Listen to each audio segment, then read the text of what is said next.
Peace, peace. This your host, Selah-Shalom. And this is the Cosmon teachings in the words of Jehovah and his angel ambassadors from the Cosmon Bible OAHSPE. And the topic of discussion today is called Understanding the Moon Cycles. Now, years ago, when I first had my first YouTube account, that was the first video I did called Understanding the Moon Cycles, where I gave a complete breakdown on how the moon cycle is the true universal calendar for all humanity. Now, we are under the Roman calendar. And we've been under this calendar since 45 BC. That's when they created it. And then through the years coming down from that time till now, they perfected it. Because, at one time, you had 10 months, then they added the 11th month, and so on. So it was a lot of discrepancies concerning the Roman calendar.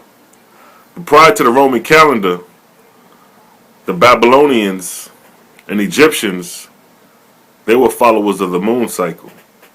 They was aware of the lunar calendar.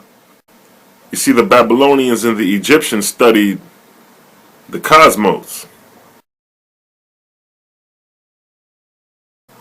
So by studying the cosmos and keeping a track, you start to see cycles.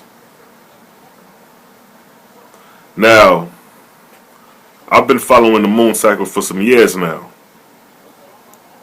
Over 7 years. Keeping a track of the moon every single night and day for the past 7 years. So my knowledge of the moon cycle doesn't come from any books, it comes from actual experience. This is how I can determine the true calendar compared to the false calendar, the Roman calendar. Now there's Hebrew Israelites who know within themselves that Saturday is not the Sabbath. But being that they have no alternative way out, they just accept and submit the Saturday Sabbath. When even in the Bible it states in Genesis chapter 1, 14 through 18, where it says that the sun, moon, and stars were created for signs, seasons, days, and years. So right then and there it was telling you to keep track of the moon cycles through that very verse. But they skip that and overlook it. Now the moon cycle is the true calendar. It's the only universal calendar for this planet. Every other calendar that is man-made is false. I don't care if it's the Christian calendar, the Hebrew calendar, the Muslim calendar, the ancient Egyptian calendar, the Mayan calendar. All those calendars are false.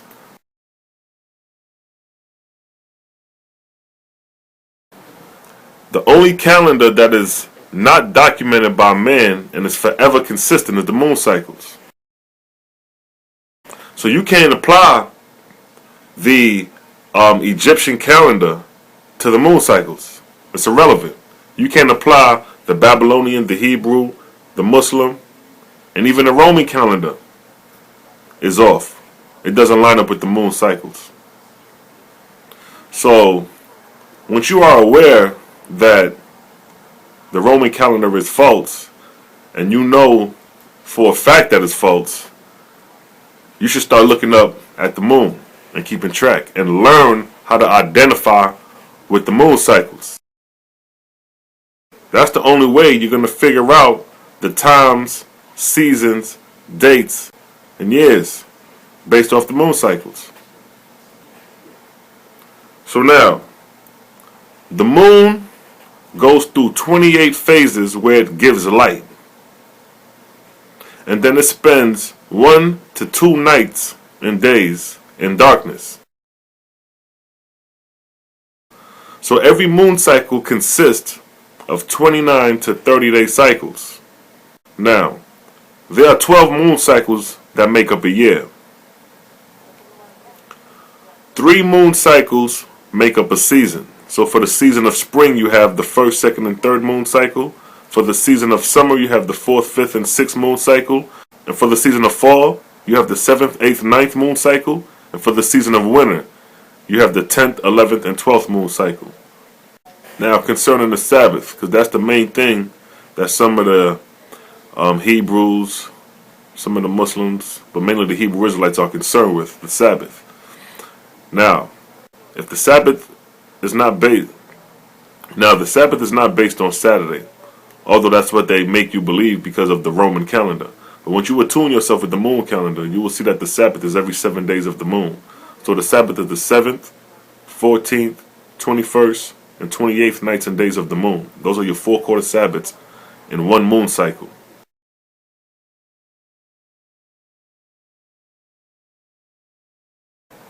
So once you become aware of the moon cycles, the best way to get an understanding is to start charting it yourself. And start keeping a track of it night and day. That's the only way you're going to understand it. You can't depend on a computer-generated moon cycle. When you can just go online and look at the moon and look at the crescent and say, oh, it's coming the full moon. That's not going to work. You got to go out there and actually visually see the moon yourself. That's the only way it's going to work, because those computer-generated moon cycles are off. They're off. Likewise with the Channel 2 news or whatever news you have, Fox 5, when they show you the moon cycles, they're off too. So the best way to get an understanding of it is to go observe it every night and day for yourself. It only takes 2 seconds to look up at the sky and see the crescent or see the moon, and then go in your house and jot it down. So I did this for the last 7 years, and I have a record.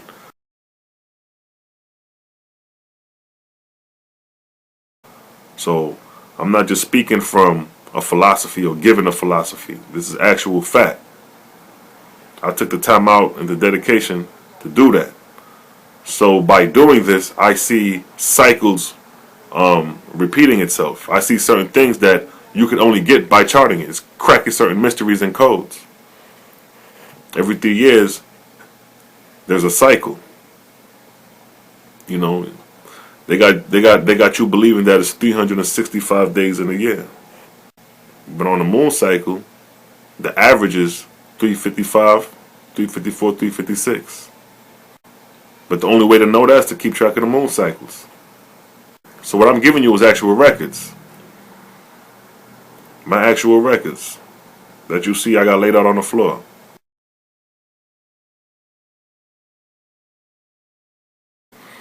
So if you're really serious about understanding the appointed times of the Creator through his moon cycles or through his calendar, start aligning yourself. So if the Most High decides to say, okay, I want my people to meet me on the mountaintops on the second month, 17th night and day of the month. Now, if you ain't in tune with the Creator's calendar, you're not going to know when that date is. You're going to think that date is February 17th. And you're going to be on the mountaintops freezing out there trying to see what the Creator got to tell you. But if you follow in the moon cycles, you would know that the second month is the second moon cycle, which is a spring moon. And the 17th night of that moon is a full moon. So that night when you come out, you'll be on a rooftop on a nice warm night on a full moon. Then the message of the Creator, whatever it is he needs to tell us, will take place. But I just used that as an example as a date to show you that if you're not in tune with the Creator's dates, you're not going to know the appointed times when things occur. So that date I gave is the same date of the flood in the Bible. So if Noah wasn't following the moon cycles and he was following whatever man-made calendar was at that time, he wouldn't have made it in that boat. He would have been off. Or say if Noah did reveal that date of the flood to the people, but the people was following a man-made calendar at the time. So they all made boats and got in the boat on the wrong day. Or they waited a week after the fact because they was following a man-made calendar instead of following the moon cycles, which would have prepared them and they could have been preserved. I'm just using those scenarios just to give you an idea that it's important to line yourself with the Creator through his moon cycles and know his true calendar. So by knowing his true calendar and understanding the false calendar, you could have both in hand and weigh the options. You'll be on both sides, knowing the truth and having the knowledge of the false. So you're not out the loop at all. If you don't know the moon cycles, you out the loop. You know what I'm saying? You don't know when the Sabbath is coming. So that's what I'm saying. Be in the loop of creation and cosmic order, understanding these moon cycles. And with that, I'd like to say peace and blessings. Shalom.